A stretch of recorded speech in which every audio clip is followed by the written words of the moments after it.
வணக்கம், welcome to சஸ் kitchen. இன்னைக்கு நம்ம சூப்பரான சைனா கிராஸ் புட்டிங் தான் பார்க்க போகிறோம். 2 லேயராக செம சூப்பராக இருக்கும். ட்ரை பண்ணி பாருங்கள். இந்த இருக்குது இது உங்களுக்கு ஏற்றாப்புல நீங்கள் ஃப்ளேவர்ஸ் கூட மாற்றியும் பண்ணிக்கலாம். ட்ரை பண்ணி பாருங்கள். ரொம்பவே சூப்பராக இருக்கும். நல்லா சில்லுன்னு சாப்பிடும்போது இது நல்ல உடம்புக்கு குளிர்ச்சியும் தரும். ரொம்பவே டேஸ்ட்டாக இருக்கும். ட்ரை பண்ணி பாருங்கள். சூப்பராக 2 லேயராக வந்துருக்குல்ல. இப்போ வாங்க இது எப்படி செய்யலான்றதை பார்க்கலாம். வாங்க, நான் இன்னைக்கு ஒரு 10 கிராம் அளவுக்கு சைனா கிராஸ் எடுத்து ஒரு அரை மணி நேரத்துக்கு முன்னாடியே ஒரு கிளாஸ் தண்ணியில் ஊற வச்சுருக்கேன். நான் எடுத்திருக்க பிராண்ட் என்னென்னா காமிக்கிறேன். அதையும் நீங்கள் நல்ல பிராண்ட் சைனா கிராஸ் எடுத்திங்கன்னா தான் பாலில் போட்டோடனே பால் தெரியாமல் இருக்கும். நான் இந்த பிராண்ட் தான் எடுத்திருக்கேன். இது பார்த்திங்கன்னா 25 கிராம் பேக்கெட். இது இந்த மாதிரி நல்ல பிராண்டில் நீங்கள் வாங்கி செஞ்சீங்கன்னா மட்டும்தான் சைனா கிராஸ் பாலில் சேர்க்கும் போது பால் திரிஞ்சு போகாமல் இருக்கும். இது அரை மணி நேரமாக ஊறிட்டுருக்கு. பால் டிசைன் பார்க்கலாம். அடுப்பு ஒரு பாத்திரம் வச்சுருக்கேன்.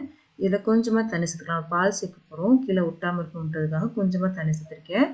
இதில் ஒரு 600 ml அளவுக்கு பால் சேர்த்துக்கலாம். முதல் 1/2 லிட்டர் சேர்த்தேன். இப்போ ஒரு 100 ml அளவுக்கு சேர்க்குறேன். இந்த பால் நல்லா சூடாகி வரட்டும். பொங்கி வருது. இப்போ நல்லா கலந்து விட்டு அடுப்பு மீடியம்னா சிம் பண்ணிக்கோங்க. ஒரு 2 நிமிஷம் வரைக்கும் இப்படி கொதிக்கட்டும். இப்போ 2 நிமிஷம் கொதிச்சதுக்கப்புறம் நம்ம சர்க்கரை சேர்க்க போகிறோம். சர்க்கரை ஒரு 6 டேபிள் ஸ்பூன் அளவுக்கு சர்க்கரை எடுத்திருக்கேன். அதை நம்ம சேர்த்துக்கலாம். உங்கள் இனிப்புக்கு தகுந்த மாதிரி நீங்கள் எடுத்துக்கலாம். நான் சேர்க்க இனிப்பு பார்த்திங்கன்னா மீடியமாக தான் இருக்கும். ரொம்பலாம் இனிப்பாக இருக்காது, மீடியமாக தான் இருக்கும். வேணால் ஜாஸ்தி கூட பண்ணிக்கலாம். சக்கரை கரைஞ்சதுக்கப்புறம் 1 டீஸ்பூன் அளவுக்கு வெண்ணிலா எசன்ஸ் எடுத்துருக்கேன். இதுக்கு பதில் நீங்கள் பாதாம் எசன்ஸ் சேர்க்கலாம். உங்களுக்கு எது இருக்குமோ அதை நீங்கள் சேர்த்துக்கலாம். இதுக்கப்புறம் நம்ம சைனா கிராஸ் சேர்க்க போகிறோம். நம்ம 10 கிராம் அளவுக்கு சைனா கிராஸ் சேர்த்துருந்தோமா, இதில் பாதி சேர்த்துக்கலாம். சைனா கிராஸ் மட்டும் சேர்த்துக்கலாம், தண்ணிக்கு சேர்க்க வேண்டாம். ஒரு 5 கிராம் அளவுக்கு சைனா கிராஸ் எடுத்து இதில் சேர்த்துருக்கேன். நம்ம நல்லா ஊற வச்சுருக்கோம் இல்லையா, 2 நிமிஷம் கொதிச்சாலே போதும். பாலில் சீக்கிரம் இது கரைஞ்சிரும். ஒரு 5 கிராம் அளவுக்கு சேர்த்துருக்கேன். அடுப்பு மீடியம் பண்ணியிருக்கேன். பால் பொங்கி வராமல் பார்த்துக்கோங்க. இந்த பால் இது நல்லா கரையணும். பார்த்தீங்களா, ஒரு 2லேருந்து 3 நிமிஷம் கொதிச்சதுக்கப்புறம் பார்த்தீங்கன்னா நல்லாவே கரைஞ்சிருச்சு. ஊறிச்சுன்னா சீக்கிரமாகவே நமக்கு கரைஞ்சிரும். பால் ரெடி ஆயிடுச்சு. இந்த பாத்திரத்தை நான் செட் பண்ண போகிறேன். இதில் நம்ம சேர்த்துடலாம். இது ஃபஸ்ட் லேயர். இது சூட்டோடையே சேர்த்துக்கோங்க. முடிஞ்ச வரைக்கும் பிளாஸ்டிக் அவாய்ட் பண்ணிவிட்டு சில்வர் பாத்திரம் கண்ணாடி பாத்திரம் எடுத்துக்கோங்க. இப்போது இது ஒரு செட்டாக ஆரம்பிச்சிச்சு. இந்த டைமில் நம்ம செகண்ட் லேயர் செய்ய ஆரம்பிச்சிடலாம். அடுப்பு ஒரு பாத்திரம் வச்சுருக்கேன். வச்சு இந்த சைனா கிராஸ் தண்ணியோட இதில் சேர்த்துடலாம். இப்போ அடுப்பு ஆன் பண்ணிக்கலாம். இது ஊறிடுச்சு இல்லையா, சீக்கிரமாகவே நமக்கு கரைஞ்சிரும். பாருங்க, கொஞ்சம் கொஞ்சமாக கரைஞ்சிட்டு வருது. இப்போ நல்லாவே கரைஞ்சிருச்சு பாருங்க.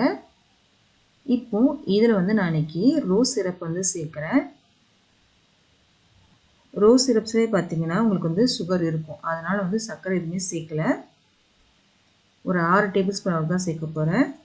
இதான் நான் இன்னைக்கு சேர்த்துருக்கேன். எந்த பிராண்ட் வேணால் நீங்கள் எடுத்துக்கலாம். உங்கள் இனிப்புக்கு தகுந்த மாதிரி நீங்கள் எடுத்துக்கோங்க. சேர்த்து நல்லா கலந்துட்டதுக்கப்புறம் அடுப்பு ஆஃப் பண்ணிக்கலாம். கலந்து விட்டாச்சு, அடுப்பு ஆஃப் பண்ணிட்டேன். இதில் சப்ஜா விதை ஊற வச்சுருக்கேன். ஒரு 2 டேபிள் ஸ்பூன் அளவுக்கு சப்ஜா விதை ஊற வச்சுருக்கேன். அதில் சேர்த்து நல்லா கலந்து விட்டுடலாம். இதுவும் நல்லா உடம்பு குளிர்ச்சி தரக்கூடியது தான். நோம்பு டைமில் நான் நிறையா இது நம்ம எடுத்துப்போம். இப்போது ஃபஸ்ட்டு நல்லாவே செட் ஆயிடுச்சு. இந்த மாதிரி ஸ்பூனில் வச்சு ஊற்றுங்க, டைரெக்டாக ஊற்றாமல். ப்ரெஷர் அது மேலே விழுகாது. இப்போ நம்ம சேர்த்துட்டோம். இந்தலேயும் செட் ஆகட்டும். ஒரு அரை மணி நேரம் ஃப்ரிட்ஜில் வச்சுக்கலாம். ஒரு அரை மணி நேரம் ஃப்ரிட்ஜில் வச்சதுக்கப்புறம் நான் கட் பண்ணி காமிக்கிறேன் பாருங்கள். ரொம்பவே சூப்பராக இருக்கும். ட்ரை பண்ணி பாருங்கள். செம்ம டேஸ்ட்டாக இருக்கும். நான் சொன்ன மாதிரி உங்களுக்கு எந்த ஃப்ளேவர் வேணால் நீங்கள் எடுத்துக்கலாம். ட்ரை பண்ணி பார்த்து எப்படின்னு சொல்லுங்கள். இந்த வீடியோ பிடிச்சா லைக் பண்ணுங்கள், ஷேர் பண்ணுங்கள். உங்கள் ஃப்ரெண்ட்ஸ்க்கும் மறக்காமல் இந்த வீடியோ ஷேரும் பண்ணுங்கள்.